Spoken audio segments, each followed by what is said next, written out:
Hello friends, welcome to my YouTube channel. ಹೇಗಿದ್ದೀರೆಲ್ಲರೂ? ನಾನಿವತ್ತು ಚಪಾತಿ ದೋಸೆಗೆ ಆಗುವಂಥ ಒಳ್ಳೆ ಕರಿ ರೆಸಿಪಿ ತೋರಿಸ್ತಾ ಇದ್ದೀನಿ. ತುಂಬ ಟೇಸ್ಟಿಯಾಗಿದೆ. ಇದು ಕಡಲೆ ಹಾಗೆ ಆಲೂಗಡ್ಡೆ ಹಾಕಿ ಮಾಡಿದ್ದೀನಿ. ಇದನ್ನು ನೀವು ಒಮ್ಮೆ ಟ್ರೈ ಮಾಡಿ. ಇದು ಹೇಗೆ ಮಾಡೋದು ಅಂತ ನೋಡೋಣ. ಮೊದಲಿಗೆ ಒಂದು ಕುಕ್ಕರ್ಗೆ ಚೆನ್ನಾಗಿ ತೊಳೆದಿರುವಂಥ 2 ಆಲೂಗಡ್ಡೆನ ಹಾಕ್ಕೊಂಡಿದ್ದೀನಿ. ಹಾಗೆ 1 ಕಪ್ ಕಡಲೆನ ನೆನೆಸಿಟ್ಟಿದ್ದೀನಿ ಓವರ್ ನೈಟ್. ಅದನ್ನು ಕೂಡ ಹಾಕ್ಕೊಂಡಿದ್ದೀನಿ ವಾಶ್ ಮಾಡಿ.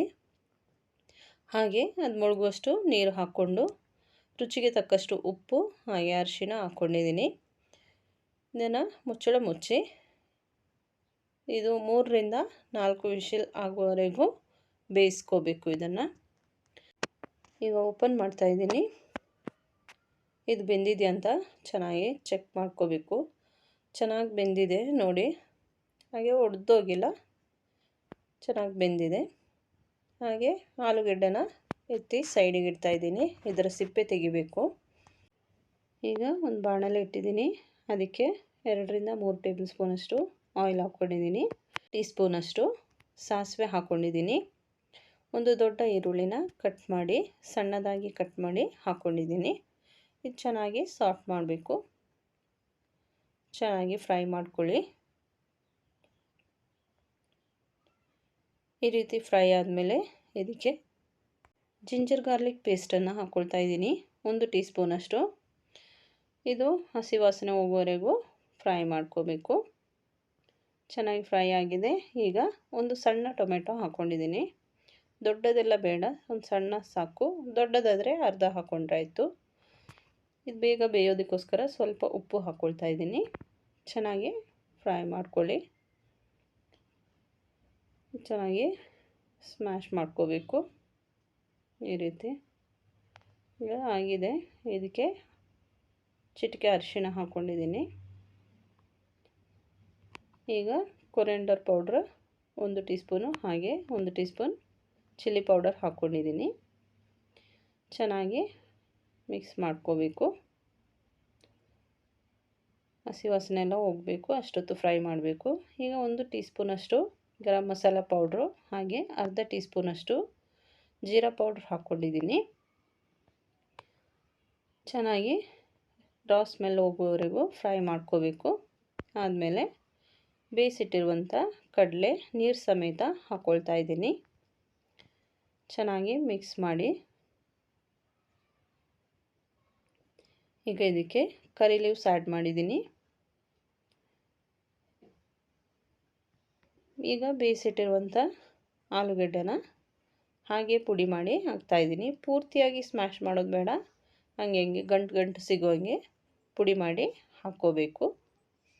ಎರಡನ್ನೂ ಅದೇ ರೀತಿ ಹಾಕ್ಕೊಂಡಿದ್ದೀನಿ.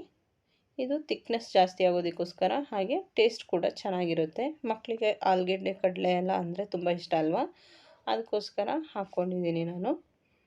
ತುಂಬ ಚೆನ್ನಾಗಿರುತ್ತೆ ಅದು ಕಾಂಬಿನೇಷನ್ ಕೂಡ. ಚೆನ್ನಾಗಿ ಮಿಕ್ಸ್ ಮಾಡ್ಕೊಳ್ಳಿ.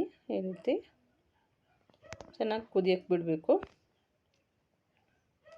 ಕುದೀತಾ ಇದೆ. ಈ ಟೈಮ್ನಲ್ಲಿ ಉಪ್ಪು ಬೇಕಂತ ಸ್ವಲ್ಪ ನೋಡ್ಕೊಳ್ಳಿ. ಉಪ್ಪು ಬೇಕಿದ್ದರೆ ಆ್ಯಡ್ ಮಾಡಿದರೆ ಆಯಿತು. ನನಗೆ ಸ್ವಲ್ಪ ಬೇಕು ಅನ್ನಿಸ್ತು ಉಪ್ಪು, ಅದಕ್ಕೆ ಸ್ವಲ್ಪ ಹಾಕ್ಕೊಳ್ತಾ ಇದ್ದೀನಿ. ಚೆನ್ನಾಗಿ ಕುದ್ದು ಸಾರು ಗಟ್ಟಿಯಾಗಬೇಕು. ಸ್ವಲ್ಪ ಚೆನ್ನಾಗಿ ಕುದೀತಾ ಇದೆ. ಮಿಕ್ಸ್ ಮಾಡಿಕೊಂಡು ಇದಕ್ಕೆ ಸ್ವಲ್ಪ ಕೊರಿಯಾಂಡರ್ ಲೀವ್ಸ್ ಹಾಕ್ತಾ ಇದ್ದೀನಿ. ಹಾಕಿ ಚೆನ್ನಾಗಿ ಮಿಕ್ಸ್ ಮಾಡಿ ಆಫ್ ಮಾಡ್ತಾ ಇದ್ದೀನಿ. ಇದಕ್ಕೆ ಕಾಂಬಿನೇಷನ್ ಆಗಿ ನಾನು ಚಪಾತಿ ಮಾಡ್ತಾಯಿದ್ದೀನಿ. ಚಪಾತಿಗೇ ಮಾಡ್ತಾಯಿದ್ದೀನ ಅಂತ ನಿಮಗೂ ಗೊತ್ತಾಗಬೇಕಲ್ಲ, ಅದಕ್ಕೆ 2 ಚಪಾತಿ ಮಾಡೋದನ್ನು ಹಾಕಿದ್ದೀನಿ ನಾನು. ಈ ಚಪಾತಿ ನಾನು ಆಯಿಲ್ ಹಾಕದೆ ಮಾಡೋದು.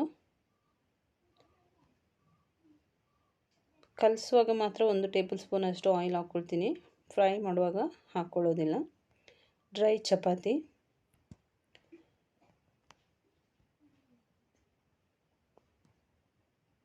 ಈ ರೀತಿ ಪ್ರೆಸ್ ಮಾಡಿ ಕೊಡಬೇಕು. ಚಪಾತಿ ಮಾಡುವಾಗ, ಆಗ ಉಬ್ಬಿ ಬರುತ್ತೆ.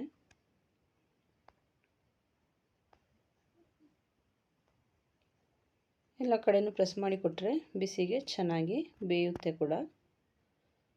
ಈ ರೀತಿ ಮಾಡ್ಕೋಬೇಕು. ಆಗಿದೆ ಇದು ಸರ್ವ್ ಮಾಡ್ತಾಯಿದ್ದೀನಿ. ಈಗ ನನಗೆ ಬೌಲ್ಗೆ ಹಾಕ್ಕೊಂಡು ಒಂದು ತಟ್ಟೆಗಿಟ್ಟು 2 ಚಪಾತಿ ಜೊತೆ ಸರ್ವ್ ಮಾಡ್ತಾಯಿದ್ದೀನಿ.